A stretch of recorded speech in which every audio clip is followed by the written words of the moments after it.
বিক্ষোভ, স্লোগান, অবরোধ, ওয়াকআউট। রাজনীতির চেনা হাতিয়ারে বারুইপুর কাণ্ডের প্রতিবাদে বিধানসভা থেকে রাজপথে নামল বিজেপি। শুভেন্দু অধিকারীর ওপর হামলার অভিযোগে যেদিন পথে নামছে গেরুয়া শিবির, ঠিক সেদিনই বিজেপির আরও এক বিধায়কের ওপর হামলার অভিযোগ উঠল তৃণমূলের বিরুদ্ধে, এবং সেই পুলিশি নিষ্ক্রিয়তার অভিযোগ আজ ফের সামনে এসেছে। রাস্তায় নেমে শাসক শায়েস্তার নিদানও বাতলে দিলেন বিরোধী দলনেতা। এরই পাশাপাশি আপনাদের দেখাবো ফের সামনে এসেছে তৃণমূলের বিরুদ্ধে কাটমানির সেই চেনা অভিযোগ। কিন্তু শুরুতে আজকের গুরুত্বপূর্ণ বিষয়, বারুইপুর কাণ্ডের প্রতিবাদে বিধানসভায় ধুন্ধুমার, ওয়াকআউট বিজেপির। একেবারে ওয়াকআউট করে বিজেপি কাগজ পুড়িয়ে, আগুন জ্বালিয়ে বিক্ষোভ পর্যন্ত দেখালো, প্রতিবাদ পর্যন্ত দেখালো। আক্রান্ত বিরোধী দলনেতা, এই অভিযোগ সামনে আনা হয়েছে বিজেপির তরফে, যার প্রতিবাদে কলকাতা থেকে জেলা দিকে দিকে বিক্ষোভ বিজেপির। শুধু বিক্ষোভ নয়, রাস্তা অবরোধ পর্যন্ত বিজেপি করেছে। রাখবো সেই ছবি আপনাদের সামনে। বারবার ওয়াকআউটে বিজেপিতেই ভিন্ন সুর, কথায় কথায় বয়কট করা ভুল মন্তব্য বঙ্কিম ঘোষের। চাকদার বিজেপি বিধায়ক, তিনি বলছেন এ নিয়ে নিঃসন্দেহে আলোচনা হওয়া প্রয়োজন, বিধানসভার ভেতরে থেকে প্রতিবাদ করা যেত। কোচবিহারে বিজেপি বিধায়কের ওপর তৃণমূলের হামলার অভিযোগ, ভাঙলো গাড়ির কাঁচ, বিক্ষোভ বিজেপির। ঠিক দিনহাটায় যখন আদালতের দিকে যাচ্ছেন পুরনো একটা মামলায় হাজিরা দিতে বিজেপি বিধায়ক, সেইখানে ঘিরে ধরে তৃণমূল হামলা চালিয়েছে বলে অভিযোগ সামনে এসেছে। এবং নজরে থাকবে সরকারি কাজে কাটমানি তৃণমূলের, ভিডিও পোস্ট করে এই আক্রমণ শানিয়েছেন শুভেন্দু অধিকারী। গলসির এই ঘটনা আপনাদের সামনে রাখবো, কিন্তু শুরুতে আপনাদের দেখাতে চাইবো গতকাল যে ছবি বারুইপুরে দেখা গেছিল তারই পুনরাবৃত্তি আজকে বরানগরে হলো। বরানগরে যখন কর্মসূচি নিচ্ছেন সজল ঘোষ, বারুইপুর কাণ্ডের প্রতিবাদে মিছিল করছেন, তখন পাল্টা বরানগর স্টেট জেনারেল হাসপাতালের সামনে তৃণমূল জমায়েত করলো। তারপর কি পরিস্থিতি হলো দেখুন। পুলিশের তরফ থেকে গাড়ি সামনে রাখা হয়েছে, একদিকে বিজেপি এবং আরেকদিকে তৃণমূল কংগ্রেস, তাদের তরফ থেকে স্লোগান দেওয়া হচ্ছে দেখা যাচ্ছে, এবং মাঝখানে পুলিশ, এবং দেখা যাচ্ছে যে বরানগর স্টেট জেনারেল হাসপাতালের সামনে দেখতে পাচ্ছি যে বরানগরে বিজেপির তরফ থেকে মিছিল করা হচ্ছে, এবং কিন্তু যেখানে মিছিল করা হচ্ছে তার পাশেই তৃণমূলের তরফ থেকেও সেখানেও স্লোগান, এবং সজল ঘোষকে আমরা দেখছি, এবং তার সঙ্গে সঙ্গে বরানগর স্টেট জেনারেল হাসপাতালের সামনে পুলিশের তরফ থেকে গাড়ি সামনে রাখা হয়েছে, একদিকে বিজেপি এবং আরেকদিকে তৃণমূল কংগ্রেস, তাদের তরফ থেকে স্লোগান দেওয়া হচ্ছে দেখা যাচ্ছে, এবং মাঝখানে পুলিশ, এবং দেখা যাচ্ছে যে বরানগর স্টেট জেনারেল হাসপাতালের সামনে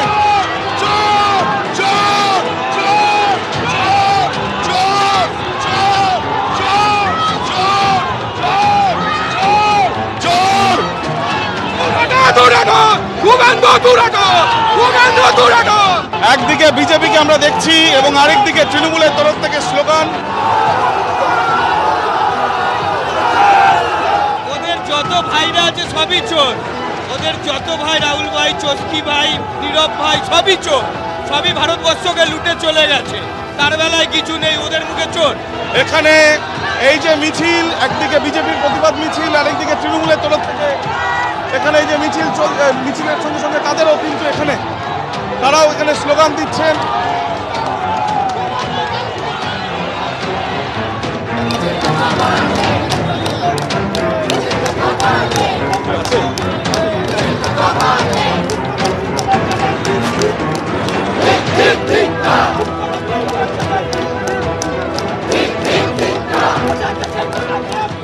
ঠিক বারুইপুরে গতকাল যা দেখা গেছিল, আজকে বরানগরে সেই একই জিনিস। সম্মুখ সমরে কার্যত বিজেপি এবং তৃণমূল কংগ্রেস, সেই চোর স্লোগান উঠলো, সেই জয় শ্রীরাম স্লোগান উঠলো, এবং দুপক্ষের মাঝে পড়ে একটা সময় পুলিশকে কার্যত দিশেহারা মনে হচ্ছিল। আমি বলছি, কোথাও কি এটা প্রায় এক বছর বাকি রয়েছে এখনো পর্যন্ত 26-এর বিধানসভা নির্বাচনের নির্ঘণ্ট ঘোষণা হতে, এটা কি অত্যন্ত পরিকল্পিতভাবে বিজেপি করছে কি? আগে বিজেপিকে পরিকল্পিতভাবে কেন করতে হবে আমি বুঝতে পারছি না।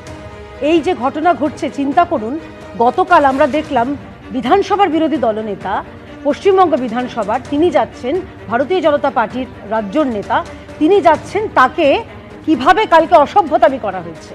আচ্ছা, কালকের কথা করে দিলাম, কালকে তার উপর প্রাণঘাতী হামলা হওয়ার এরা পরিকল্পনা করেছিল। বোতলের মধ্যে লঙ্কার গুঁড়ো, এটা কি আপনি গণতন্ত্রের পরিসর বলে মনে হয়? এবং কোথায় হচ্ছে? যে নির্বাচনী ক্ষেত্র হচ্ছে পশ্চিমবঙ্গ বিধানসভার অধ্যক্ষর নির্বাচনী ক্ষেত্র, স্পিকারের ক্ষেত্র, তো সেই জায়গায় যদি এই অসভ্যতামিগুলো চালানো হয়, তা তার পাল্টা আমরা প্রতিবাদ করব না? আজকে আমরা দেখলাম, আমার খুব লাগছে, ভারতীয় জনতা পার্টি যারা চোর বলছে ভুল বলছে, তৃণমূলকে ডাকাত বলা উচিত। আপনারাই তো কিছুক্ষণ আগে দেখিয়েছিলেন সেই ভাইরাল ভিডিও। চিন্তা করুন, পঞ্চায়েত প্রধান পর্যন্ত কাটমানি বলছে না 2% হবে না, 10% হবে। এই রাজ্যটা হচ্ছে তৃণমূল এখন আর চোরেদের বলে তাদের ছোট করা হচ্ছে, এদের ডাকাত বলতে হবে। দিনে দুপুরে ডাকাতি করছে। অনির্বাণ বন্দ্যোপাধ্যায় তার উত্তর দেবেন, কিন্তু একটা জায়গায় আমি কেয়া দি আবার আপনার কাছে আসবো, কিন্তু কেয়া ঘোষ একটা জায়গায় বলছেন যে বোতলের ভেতরে লঙ্কার গুঁড়ো নিয়ে বিরোধী দলনেতাকে উদ্দেশ্য করে ছোড়া, এটা কি কোনো গণতান্ত্রিক উপায় হতে পারে? পাশাপাশি এটাও অনেকে প্রশ্ন তুলবেন সঙ্গত কারণে, তাহলে উল্টো ঝুলিয়ে লঙ্কার গুঁড়ো নাকে দেওয়া, এটা কি কোনো গণতান্ত্রিক উপায় হতে পারে? আমি বলছি না, এই উপায় বাতলে দিয়েছেন স্বয়ং বিরোধী দলনেতা। কি বলেছেন দেখুন। বিরোধী দলনেতার মিছিল তমলুকে আদালতের অনুমতি। হামলা, দোল পূর্ণিমার দিন জিহাদিরা নিমতলা ব্যাপক মেরেছে, এখনো হসপিটালে, নাম ব্যবস্থার হাতে মেরেছে, বেছে বেছে হিন্দুদের উপর মারা হয়েছে, হিন্দুরা আক্রান্ত। তার প্রতিবাদে এই মিছিল শান্তিপূর্ণ গণতান্ত্রিক মিছিল, মানুষ রাস্তায় নেমেছে মা বর্গভীমার আশীর্বাদ নিয়ে। গতকাল বারুইপুরে যে ঘটনা ঘটলো, আজকে আদালতের দ্বারস্থ হয়েছেন আপনারা, কি বলবেন? আমরা কালকে এফআইআর করেছি গৌতম দাস, জয়ন্ত রুদ্র সহ রোহিঙ্গাদের বিরুদ্ধে। একাধিক রোহিঙ্গা ওখানে ছিল, সমস্ত বাংলাদেশি রোহিঙ্গা। এদেরকে নিয়ে কালকে দু জায়গায় জমায়েত করে আমাকে এবং 41 জন এমএলএকে আটকাতে চেয়েছিল, আটকাতে পারেনি। আমরা ঢুকেছি, আমাদের গাড়ি ভেঙেছে, চোখের সামনে ডান্ডা নিয়ে এসেছিল, কাঁচ তুলে দিয়েছি। সাংবাদিক আক্রান্ত হয়েছে, এক মহিলার হাত ভেঙেছে। আমার বিজেপি কর্মীদের আমি সেভ করেছি, তাদেরকে কোনো সংঘাতে জড়াতে দিইনি, ওরা বারবার মার খাচ্ছে। তো আমরা ওদের ওই অবরোধ ভেঙে ঢুকে যোগ্য জবাব দিয়েছি এবং রিটও হচ্ছে হাইকোর্টে।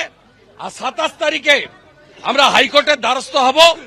এই পুলিশের বিরুদ্ধে আমরা মামলা করব, শুধু নয়, আমরা ওখানকার এসপি পলাশ ঢালি এদের গ্রেপ্তার দাবি করছি। রাষ্ট্রপতির শাসন কালকে আপনি বলেছেন, তাতে তৃণমূল কটা। 24 পরগনা তৃণমূল কি করলো জানার দরকার। তৃণমূল একটা চোরেদের পার্টি, ও কি বললো জানার দরকার। সার্বিকভাবে 26-এর আগে যে পরিস্থিতি, 1 বছর বাকি বিধানসভা ভোট, হিন্দু মমতাকে ভোট দেবে না, লিখে রাখুন। সার্বিকভাবে সমাধান কোন পথে? আপনি কাল বলেছেন গণতান্ত্রিক পরিবেশের কথা। উত্তরপ্রদেশের পথে সমাধান, উত্তরপ্রদেশের পথে। উল্টো ঝোলাও, লঙ্কার গুঁড়া নাকে দাও।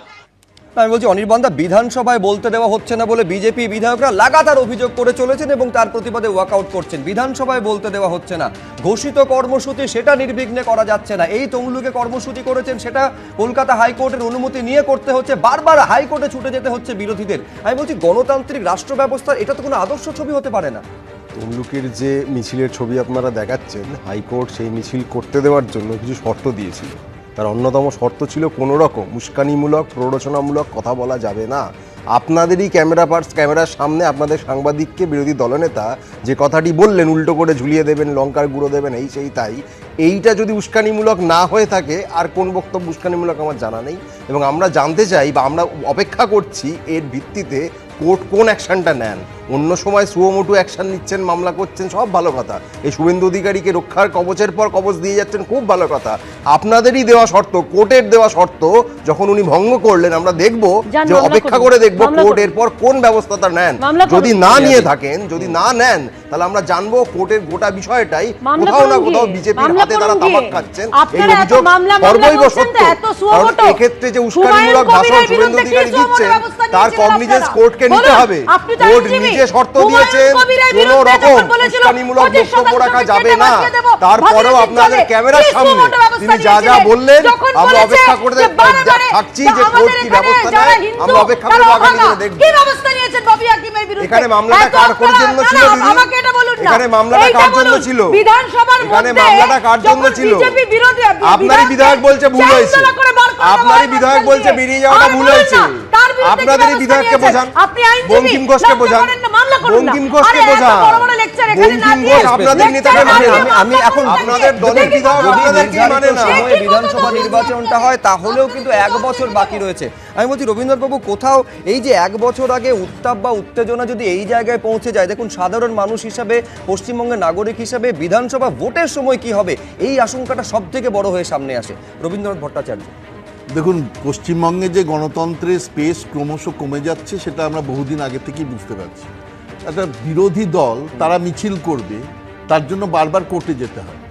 কালকে কি হলো, কালকে মিছিলটার দুটো আলাদা টাইম, যদি পুলিশ বলতো যে না এটা পারবে না তারা, তাহলে দুজনকে আলাদা করে দেওয়ার কথা ছিল, সেটা তারা করলো না। তারা এমন 1টার থেকে 3টে একজনের, 3টার থেকে 5টা, 1টার থেকে 3টে যারা আছে তারা ওখানে থেকে গেল। আপনি খেয়াল করবেন বারুইপুরের ক্ষেত্রে একেবারে শুধুমাত্র দুটো দলের কর্মসূচির জন্য আলাদা সময় ছিল এমনটা নয়, মাঝখানে একটা বাফার টাইম পর্যন্ত ছিল। তারপরেও তারপরে পুলিশ তাদের সরালো না। এবং যদি বিজেপি মুখপাত্র যেটা বলছেন সেটা যদি সত্য হয় যে বিরোধী দল নেতার প্রতি লঙ্কার গুঁড়ো ভর্তি বোতল ছুঁড়েছে, তাহলে তো সেটা মারাত্মক ব্যাপার।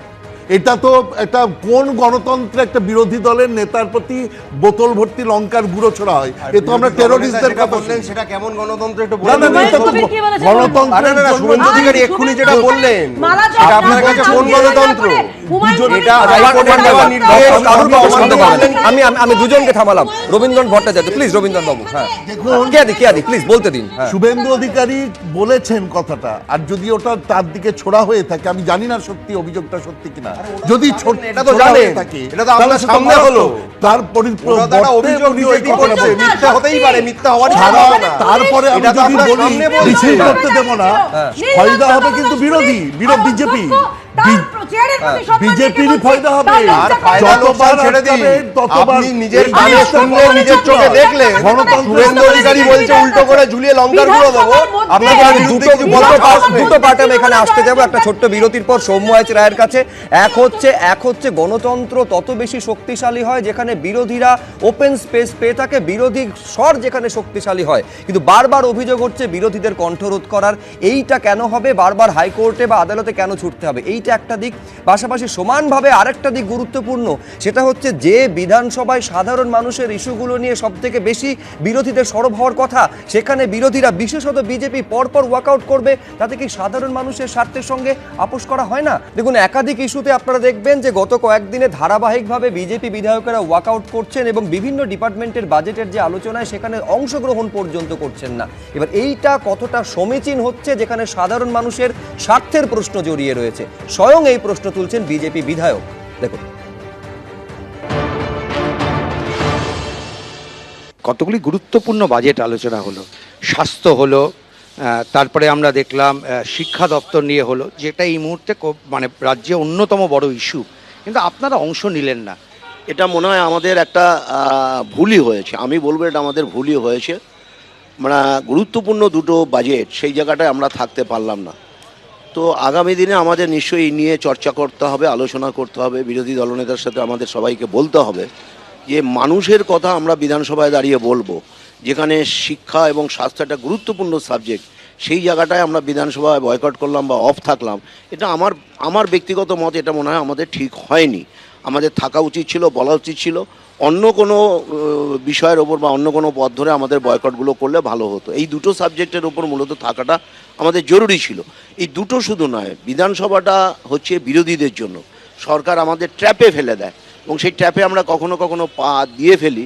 কিন্তু আমার মনে হয় আগামী দিনে এগুলো নিয়ে আমাদের ভাবতে হবে। পুরো সময়টা বিধানসভা থেকে আমাদের বিক্ষোভ প্রতিবাদ করতে হবে। আমার মনে হয় আগামী দিনে বিরোধী দলনেতাকে আমাদের যে বাজেটের যে সেশন টাইমটুকু এবং বিধানসভার যে টাইমটুকু আছে, সেই টাইমটুকু রাজ্যের মানুষের জন্য আমাদের বলতে হবে এবং কথায় কথায় আমাদের বয়কট করে বেরিয়ে এলে হবে না।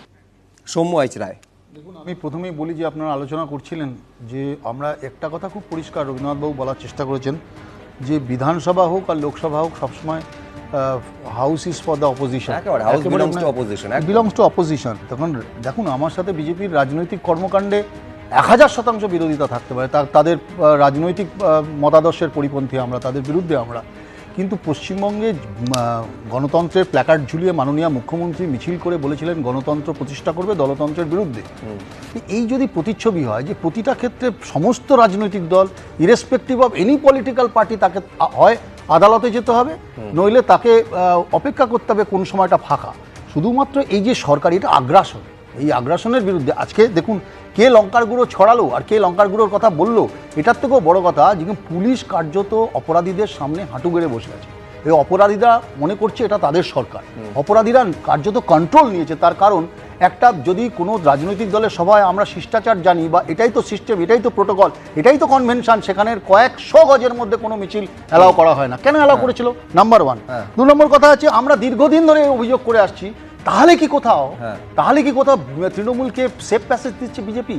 তাহলে কি কোথাও রাস্তা তৈরি করে দিচ্ছে বিধানসভায়? এই যে শিক্ষা, স্বাস্থ্য, রোজগার, পরিযায়ী শ্রমিক, মাথাপিছু রোজগার, শিল্পায়ন, এই অনুপস্থিত থাকা, এই যে অ্যাবসেন্ট থাকা, এই যে বঙ্কিমবাবু কথা বলছেন, বঙ্কিমবাবু তো কংগ্রেস করেন না, বঙ্কিমবাবু তো সিপিএম করেন। আমি শুধু একটা জিনিস জানতে চাইছি যে ইনি কেন বলছেন, তার কারণ ইনি একটা কারণেই বলছেন যে এই যে একটার পর একটা বাজেটে স্বাস্থ্য শিক্ষার বাজেটগুলোকে এসকেপ করে যাওয়া, it is a clear cut message of giving safe passage to the Trinamool Congress. মানে এই আলোচনায় অনুপস্থিত থাকাটা সেটা আসলে শাসক দলকে সুবিধে করে দেওয়া। আর এবার আপনাদের কোচবিহারের ছবি দেখাবো, যেখানে বিজেপি বিধায়ক পুরনো একটা মামলায় তিনি কোর্টে হাজিরা দিতে যাচ্ছেন, সেখানে ঘিরে ধরে বিক্ষোভ দেখাচ্ছে তৃণমূল কংগ্রেস। শুধু নয়, তাকে ধাওয়া পর্যন্ত করা হচ্ছে, তার গাড়ির কাঁচ ভেঙে দেওয়া হচ্ছে, পুরোটা অভিযোগ হচ্ছে তৃণমূল কংগ্রেসের বিরুদ্ধে। আরো মারাত্মক হচ্ছে, সবটা ঘটছে কোর্ট চত্বরে, পুলিশের সামনে। ছবিটা একবার দেখুন।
দিনহাটা মহকুমা আদালতে 2017 সালের একটি মামলার হাজিরা দিতে গিয়ে আক্রান্ত হলেন কোচবিহার দক্ষিণের বিজেপি বিধায়ক নিখিল রঞ্জন দে। তার অভিযোগ, তিনি যখন আদালত চত্বর থেকে বেরোচ্ছিলেন সেই সময় তৃণমূলের লোকজন সেখানে তার উপর হামলা চালায় এবং এই যে তার গাড়ি আমরা দেখতে পাচ্ছি, তার যে গাড়িটি সেটার পেছনের কাঁচ কিন্তু পুরোপুরি ভেঙে গেছে এবং পেছনে সেই কাঁচের টুকরো কিন্তু এখনও পড়ে রয়েছে।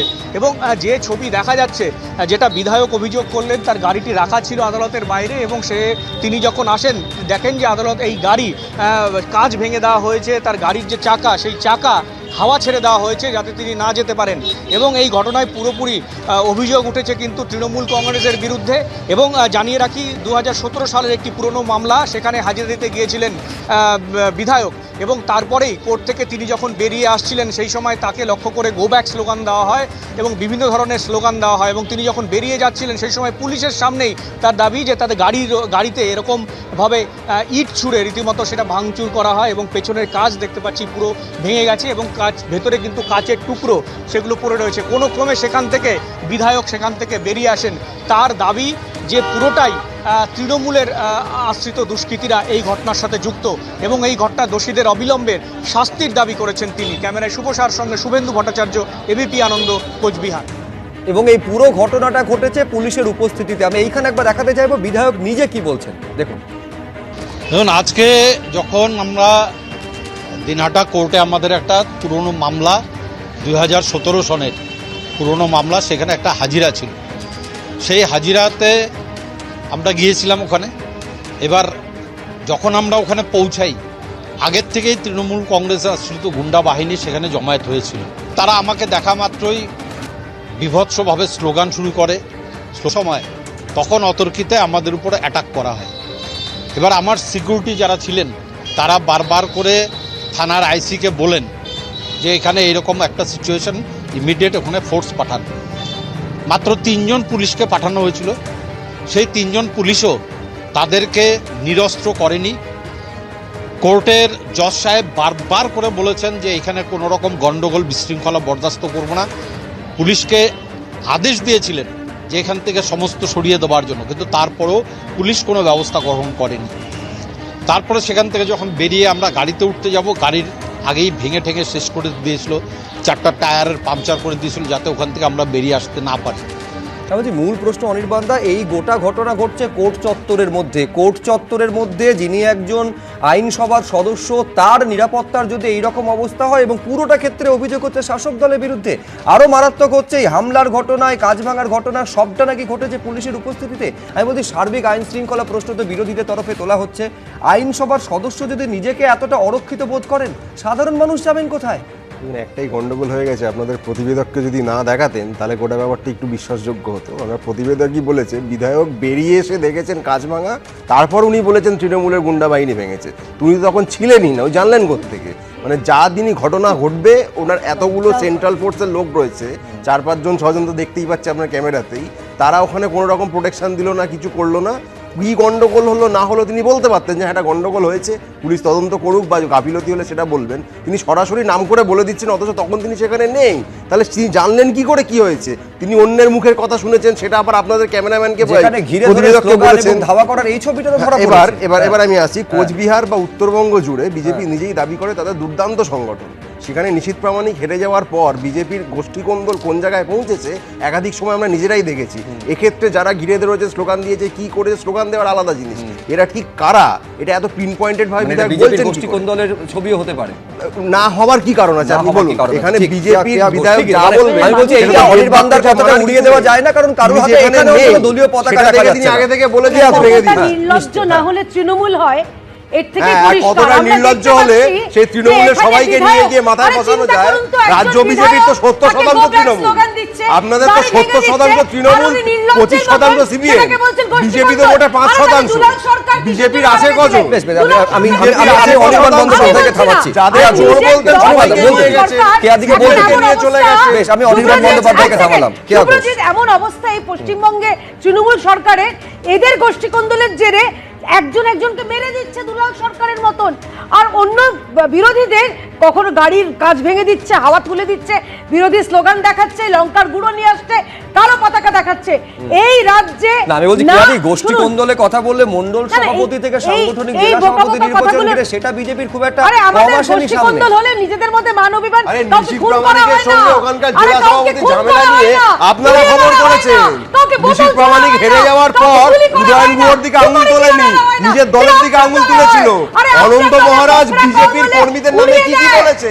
অনন্ত মহারাজ বিজেপি সাংসদ, সেখানকার বিজেপি নেতা কর্মীদের সম্বন্ধে যা বলেছেন তার পাল্টা তারা অনন্ত মহারাজ কি বলেছে? এই কোচবিহারে বিজেপি নিজেই দাবি করে আমাদের সেখানে 5 জন নেতা নিজেদের মধ্যে মারামারি করছে। নিখিল রঞ্জনকে কোন রকম খোঁজ করে দেখুন, উত্তর পেয়ে যাবে। বেশ বেশ বেশ বেশ, একেবারে রাজনৈতিক চাপানুতর এই স্টুডিওতে যেমন দেখতে পাচ্ছেন, রাজ্য জুড়ে দেখা যাচ্ছে। একেবারে অনির্বাণ তো এইটা পর্যন্ত বলছেন আদৌ এই হামলা বা ঘিরে ধরে ধাওয়া করা এটা তৃণমূল করেছে তো, নাকি এর পেছনেও বিজেপির গোষ্ঠী কোন্দল রয়েছে? আমি এইখানে দেখাতে চাইবো যে রাজনৈতিক আবর্তে কিভাবে এই ঘটনা নিয়ে কার্যত আকচাকচি শুরু হয়েছে। জগন্নাথ চট্টোপাধ্যায় এই যে বিজেপি বিধায়কের কার্যত আক্রান্ত হওয়ার অভিযোগ, তা নিয়ে কি বলছেন, পাল্টা তৃণমূলের তরফে কি বলা হচ্ছে, পরপর দেখুন। পশ্চিমবঙ্গের সর্বত্র গতকাল বারুইপুর, আজকে দিনহাটা। নিখিলদা একজন বয়োজ্যেষ্ঠ বিধায়ক, অত্যন্ত সজ্জন ব্যক্তি, তার প্রতি যদি এই আচরণ করা হয়, তাহলে আর ঘটনাস্থল যদি দিনহাটা হয়, তাহলে ভবিষ্যৎ কি তা বুঝতেই পারবেন। ওটা উদয়ন গুহর এলাকা এবং রাজীব জৈনের নেতৃত্বে হিউম্যান রাইটস কমিশনের যে আদালতে পড়া ভোট পরবর্তী হিংসা রিপোর্ট, তাতে চিহ্নিত যে 21 জন গুন্ডার কথা বলা আছে, তাতে উদয়ন গুহর নাম আছে। তো বোঝা যাচ্ছে যে আচরণ ঠিক, জাতীয় মানবাধিকার কমিশনের রিপোর্ট যে ঠিক ছিল, এখন সেগুলি বোঝা যাচ্ছে। আজকের যে বিক্ষোভ, সেটা স্বতঃস্ফূর্ত মানুষের বিক্ষোভ। তার কারণ হচ্ছে গত কয়েকদিন ধরে শান্ত বাংলাকে অশান্ত করার জন্যে বিরোধী দলনেতা যেভাবে বাংলার কুৎসা করছেন, বাংলার জনপ্রিয়তম নেত্রী মমতা বন্দ্যোপাধ্যায়কে আক্রমণ করছেন, জনপ্রিয় নেতা অভিষেক বন্দ্যোপাধ্যায়কে তুইতকারি করছেন, অশ্লীল ভাষায় আক্রমণ করছেন, সেটা বাংলার রুচিশীল মানুষ সেটা মেনে নিতে পারে না। তাই জন্যে সাধারণ মানুষের স্বতঃস্ফূর্ত প্রতিবাদের সম্মুখীন হতে হয়েছে নিখিল বাবুকে। না, অন্তত জয়প্রকাশ মজুমদার অন্তত এই স্বতঃস্ফূর্ত জনরোষের মধ্যে কোনো বিজেপির লোককে খুঁজে পাননি। জয়প্রকাশ মজুমদার কচুবনে লাঠি খেয়ে পড়ে গেছিলেন।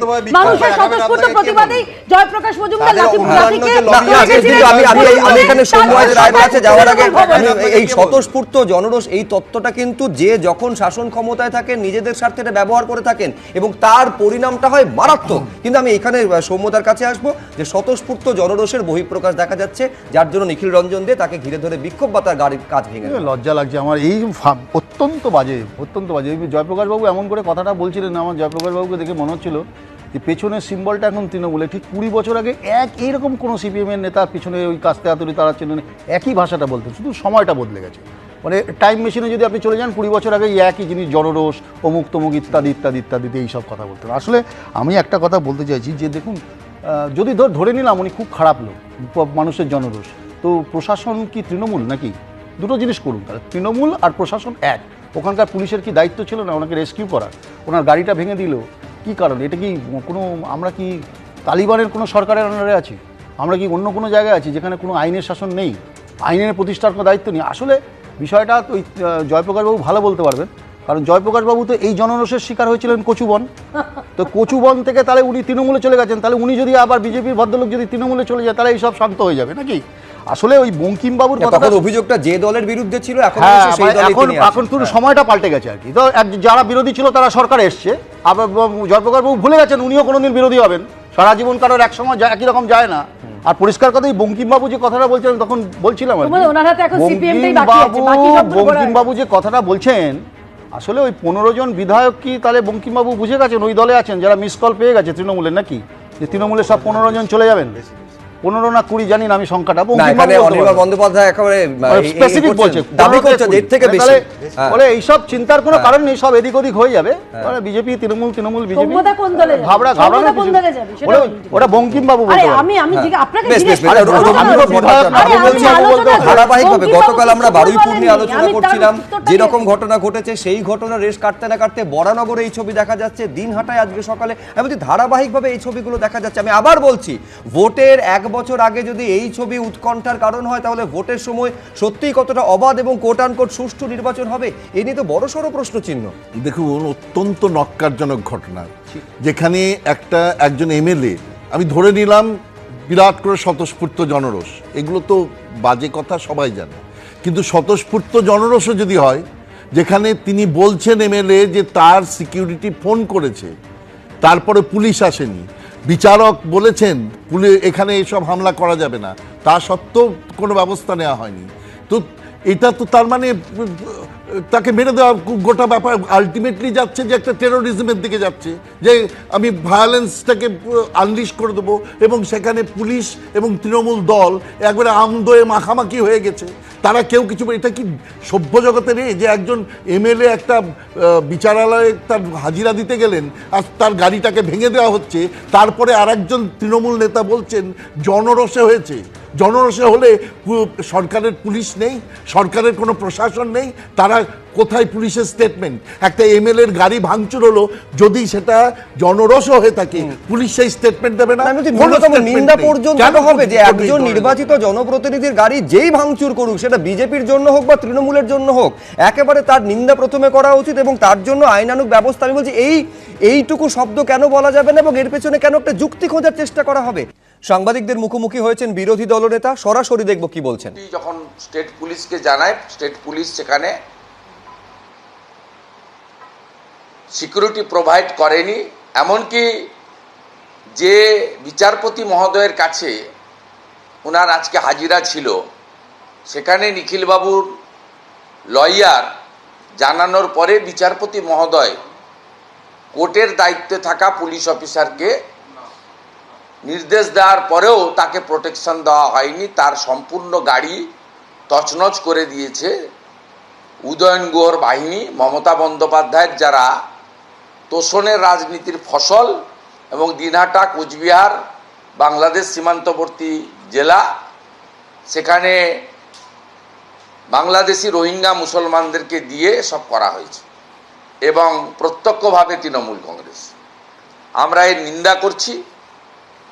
আমাদের জেলার নবনিযুক্ত নির্বাচিত সভাপতি অভিজিৎ বর্মন এবং জেলার বলিষ্ঠ নেতা এমএলএ সুকুমার রায়রা সেখানে 1 ঘন্টার মধ্যে পাল্টা মিছিল করে প্রতিবাদ করেছে।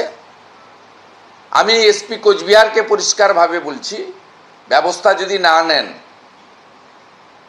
ভারতীয় জনতা পার্টির বিধায়করা এবং দল আমরা প্রয়োজনীয় পদক্ষেপ নেব। আমি মাননীয় নিখিল রঞ্জন দের যারা প্রোটেক্টে ছিল সিআইএসএফ, তারা ছিল বলে হয়তো উনি প্রাণে বেঁচেছেন, গাড়িটার উপর দিয়ে গেছে। যেমন গতকাল একই জিনিস হয়েছে আমার সাথে, সেটা গাড়ির ভিতরে ছিলাম বলে, বাইরে থাকলে আমাকে হসপিটালে বা মর্গে হয়তো আপনারা পেতেন। চোখের সামনে পর্যন্ত কাঁচ খোলা ছিল, লাঠি নিয়ে এসেছে চশমার কাঁচ পর্যন্ত। বাধ্য হয়েছি কাঁচ তুলে দিতে, নইলে বাম সাইডের চোখটা যেত। এই যে গুন্ডামি, নির্বাচিত প্রতিনিধিদের নির্বাচনের 10 মাস আগে যে তৃণমূল কংগ্রেস বলে যে বিজেপির কিছু নেই, দিশাহীন, ওদের লোক ভাঙিয়ে নিচ্ছি ইত্যাদি ইত্যাদি, তারা কিভাবে ভারতীয় জনতা পার্টির ভয়ে আতঙ্কিত নির্বাচনের 10-11 মাস আগে থেকে যে লুম্পেনগিরি শুরু হয়েছে, এটা বাংলার মানুষ দেখছেন। এই কারণে বলেছিলাম যে কোচবিহারের দিনহাটা, সিতাই, শীতলকুচি বলুন, এন্টার সাউথ 24 পরগনা বলুন, হাড়োয়া, মিনাখা, হিঙ্গলগঞ্জি বলুন, এই বিস্তীর্ণ এলাকাতে ইলেকশন কমিশন এই রাজীব কুমারদেরকে রেখে নির্বাচন করলে নির্বাচন প্রহসনে পরিণত হবে, তা বারে বারে প্রমাণিত হয়েছে। আমরা সিএপিএফ দ্বারা প্রোটেক্টি, আমরা নির্বাচিত প্রতিনিধি, আমাদের খবর আপনারা দেখান, আমাদের একটা সাংবিধানিক স্ট্যাম্প লাগানো আছে গায়ে। আমাদের যেখানে নিরাপত্তা নেই সেখানে তো সাধারণ মানুষের বা বিরোধীদের নিরাপত্তা কোথায় সেটা সবাই দেখতে পাচ্ছেন। এর তীব্র নিন্দা করছি এবং সিআইএসএফ এর ডিজি উনাকেও, যেহেতু উনার প্রোটেক্টি, আমি দাবি করেছি যে আপনার সিআইএসএফ এর পক্ষ থেকেও যা দেখেছেন, আপনার যিনি আপনার পিএসও ছিলেন, এর বিরুদ্ধে আপনাদেরকেও ব্যবস্থা নিতে হবে। না নিলে যেমন গতকালের বারুইপুর ঘটনা নিয়ে একাধিক বিধায়ক, আমি সহ, আমরা উচ্চ আদালতে আজকে ফাইল করেছি কলকাতা হাইকোর্টে। আমরা নিখিল রঞ্জনদের ঘটনাতেও আমরা সিআইএসএফকে পার্টি করে, রাজ্য পুলিশকে পার্টি করে জলপাইগুড়ি সার্কিট বেঞ্চে প্রয়োজনে যাব। এই লড়াইতে যত রকম আইনি পদক্ষেপ আছে এবং রাস্তায় নেমে প্রতিবাদের যেটুকু সুযোগ আছে, সুযোগ তো নেই, সিপিএমকে বাধা দেয় না, 2-4 পিস কংগ্রেস আছে বাধা দেয় না, এসইউসির 2-3 জন আছে তাদের বাধা দেয় না, বাধা একমাত্র বিজেপিকে দেয়। আমাকে 76 বার হাইকোর্টে যেতে হয়েছে, আজকে তমলুকের মিটিং হাইকোর্টের পারমিশনে। আবার আজকে হলদিয়াতে আয়োজকরা যেহেতু অনুমতির অ্যাপ্লিকেশন করা সত্ত্বেও দেয়নি রবিবারের প্রোগ্রামে, হাইকোর্টে আজকে ফাইল করতে হয়েছে। কালকে যদি হাইকোর্ট দেন ভালো, না দেন ভালো, হাইকোর্ট যা বলবে তাই করবেন। We are law abide people. এটা 1 নম্বর ছিল। 2 নম্বর, ডক্টর সুবর্ণ গোস্বামী, তিনি কোন মতাদর্শে বিশ্বাস করেন আমার জানার দরকার নেই। বিরোধী দলনেতা মানে নিশ্চিত বিজেপিকে রিপ্রেজেন্ট করছে, কিন্তু বারে বারে আমি বলেছি 11 থেকে 16 সিপিএম, 16 থেকে 21 কংগ্রেস, তারা এই রাজ্যের প্রকৃত বিরোধী দল হতে পারেনি, যেটা বিজেপি হয়েছে। আমরা প্রথম থেকেই বলেছি রাজ্য সরকার এবং সরকারি দলের দ্বারা যে আক্রান্ত হবে তার পাশে ভারতীয় জনতা পার্টি তার দলীয় স্বার্থের ঊর্ধ্বে উঠে দাঁড়াবে। রামপুরহাটের বকটুই বলুন, মগরাহাট বলুন, আমডাঙ্গার এক্সপ্লোশন বলুন,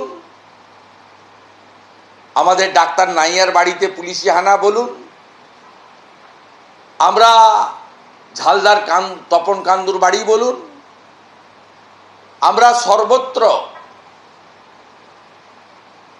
পাশে দাঁড়িয়েছি। ডক্টর সুবর্ণ গোস্বামীর এই যে বদলি দার্জিলিংয়ে, এটা মমতা ব্যানার্জির যে প্রতিহিংসা পরায়ণ রাজনীতি তার চূড়ান্ত নিদর্শন। এর নিন্দা করি। অবিলম্বে এই অবৈধ অভয়াকাণ্ড নিয়ে ওনার সরব হওয়া, রাস্তায় নামা, বক্তৃতা করা, অভয়ার পরিবারের পাশে থাকা, টক শোতে পার্টিসিপেট করা, আপনাদের সামনে এবং বিভিন্ন ইউটিউবার পোর্টালদের সামনে, প্রিন্ট মিডিয়ার সামনে তার বক্তব্য রাখা, এই অপরাধেই ডক্টর সুবর্ণ গোস্বামীকে প্রতিহিংসার রাজনীতি পরায়ণ মমতা বন্দ্যোপাধ্যায় তার নিষ্ঠুরতার পরিচয় দিয়েছেন। একেবারে মারাত্মক অভিযোগ করছেন বিরোধী দলনেতা। আপনারা জানেন যে সুবর্ণ গোস্বামীকে দার্জিলিংয়ে বদলি করা হয়েছে এবং সেটার পেছনে সরাসরি শুভেন্দু অধিকারী বলছেন যে প্রতিহিংসা রাজনীতি জড়িয়ে রয়েছে। তার কারণ আরজিকর কাণ্ডের প্রতিবাদের অন্যতম পরিচিত মুখ ছিলেন সুবর্ণ গোস্বামী। দ্রুত অনির্বাণ দা। দার্জিলিংয়ের মানুষের কি চিকিৎসার দরকার পড়ে না? ওখানে ডাক্তার দরকার নেই। রাজ্য সরকারের কোন চাকরি আছে যেখানে বদলি করা যায় না? ওনাকে বদলি করা তো রাগটা খেয়ে, তাও তো দার্জিলিং পাঠিয়েছে। দার্জিলিংয়ে তো আবহাওয়া ভালোই শুনেছি, গরম থেকে ঠান্ডায় যাবেন। বেসিক কথা হচ্ছে ওই 150 গ্রাম বীর্য ইত্যাদি বলে গোটা বিষয়টাকে তিনি যেভাবে মিথ্যে প্রচারে দিকে নিয়ে গেছিলেন, আরজিকরের আন্দোলন যারা করছিলেন তাদের মুখটা তারা কালিতে লেপে দিয়েছিলেন সুবর্ণ গোস্বামী। সুতরাং নিজের এখন নাম বাঁচাতে তাকে এইসব বলতে হচ্ছে। পুরোপুরি প্রতিহিংসার রাজনীতি, মমতা বন্দ্যোপাধ্যায়ের প্রতিহিংসামূলক রাজনীতির আমরা নিদর্শন আগেও দেখেছি। আপনার মনে আছে কয়েকজন জুনিয়র ডাক্তারকে ওই সময় তারা বদলি করা হয়েছিল, পরবর্তীকালে মহামান্য আদালতের হস্তক্ষেপের পরে সেটাকে ফেরত নিতে, গালে থাপ্পড় খেয়ে ফেরত নিতে বাধ্য হয়। এটা আজকে করেছে। আমি আশা করব যে সারা দেশে রাজ্যের মানুষের প্রতিবাদের ফলে এই অর্ডারটাকে ফেরত নেওয়া হবে। সময় ছিল, কিন্তু একেবারে সরকারের তরফে বলা হচ্ছে রুটিন বদলি। এর মধ্যে রাজনীতি খোঁজার কি কারণ আছে? ওই ঠিক যেরকম ধামাচাপা দিতে শুরু হয়েছিল কলকাতা পুলিশের তরফ থেকে তদন্তের নামে অভয়াকাণ্ডে, ঠিক সেরকম এক নিষ্ঠুরতার নিদর্শন রাখলো প্রশাসন। এটা দেখিয়ে দিচ্ছে একদম জেনারেল ট্রান্সফার, কিন্তু এটা হচ্ছে একদম নিষ্ঠুর, প্রতিহিংসামূলক, একদম তাই। মুখে মুখে মুখে কালি লেগেছিল না? বদলি কি হয় না? বদলি হয় না। ইনি কেন দার্জিলিংয়ে একাধিক ডাক্তার বদলি করা হয়েছে কিনা একাধিক মানুষকে এই প্রশ্ন তুলেছে। না না, আমাদের সময় একেবারে শেষ হয়ে গেছে। রবীন্দ্রনাথ ভট্টাচার্য কাজ করা যায় না কি? কথা বলবো যে এই প্লিজ, আমি সবাইকে থামালাম। রবীন্দ্রনাথ বাবু প্লিজ, এরকম পুলিশ অফিসারকে যে রবীন্দ্রনাথ ভট্টাচার্য এই যে অনির্বাণ জবাব দেবেন। প্লিজ প্লিজ প্লিজ কিয়াদি প্লিজ এবার আমি একটাই কথা বলবো, যে ট্রান্সফারের কথা ঠিক কথা, সরকারি ট্রান্সফার, সরকারি চাকরিতে ট্রান্সফার হয়। আমি তো শুনছি তৃণমূলের যারা সাসপেন্ডেড হয়েছিল যে সমস্ত ডাক্তার, তাদের বহাল তবিয়তে বা তাদের জায়গাতেই সস্থানে নিয়ে আসা হচ্ছে সসম্মানে। তাহলে এই ডাক্তারদেরও ট্রান্সফার করো না, তাদেরও তো ভালো ভালো ডাক্তার, তাদেরও তো দরকার। জলপাইগুড়ি, কোচবিহার, দার্জিলিং। বেশ বেশ, এই বদলি নিয়ে রীতিমতন বিভিন্ন মহল থেকে প্রশ্ন উঠতে শুরু করেছে। আপাতত আলোচনা এই পর্যন্ত।